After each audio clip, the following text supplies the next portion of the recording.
I'm joined now by Florida Congressman Carlos Curbelo, who is part of a delegation requesting more money to fight Zika. Welcome, sir.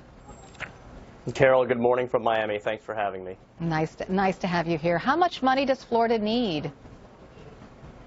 Well, we don't know the exact amount, but what we do know is that we think the CDC should use a proportional allocation system for dispersing these funds. Here in Florida, we're especially exposed to this threat. In fact, we're the only part of the country right now where mosquitoes are transmitting this disease. So I'm going to be meeting with the director of the CDC, who's in town later this morning, and we're going to be asking for our fair share. And I remind everyone, when we're talking about Miami, this is an international tourism destination. It's a trade hub. So what happens here doesn't only affect us. It really affects the whole southeast of the United States and other parts of the country as well. So we're hoping we can get more resources. And with that, I'll also tell you that Congress needs to act.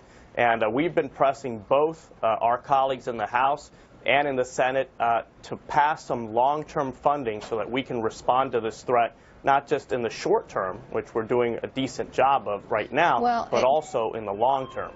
You bring up your fellow members of Congress, but they've left for a 7-week recess without passing a Zika funding bill.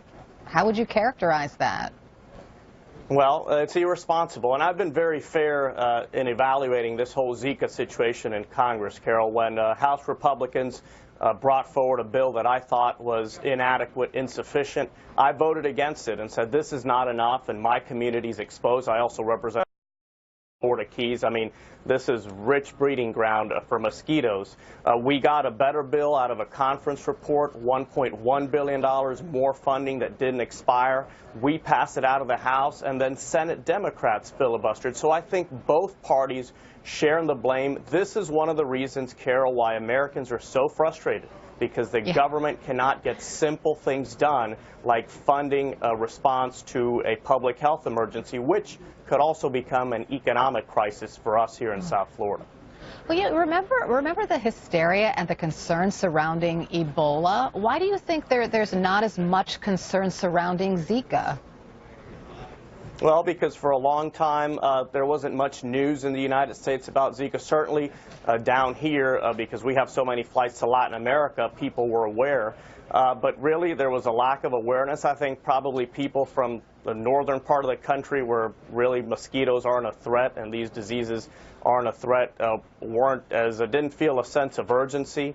I think Ebola got a lot more coverage, but here we are. This threat is now here in the United States, and that's why we're calling for maybe the Senate to go back in pro forma session. I think only 2 senators would need to show up in Washington, get this bill passed. If that can't happen, let's have an emergency session of Congress, just 2-3 days, get this done, and make sure that in the long term we can beat this threat. Now, I do want to say, Carol, it's not like we're not responding to Zika today. The administration is using funds that it has at its disposal. We hope they will make even more available.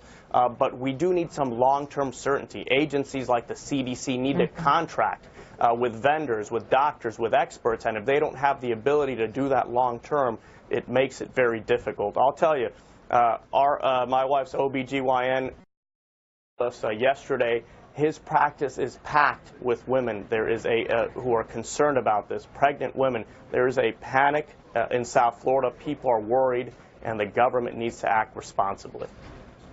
Well, you've made your impassioned plea. I hope someone's listening. Thank you so much for being with me this morning, Congressman Carlos Curbelo. Still to come at the news.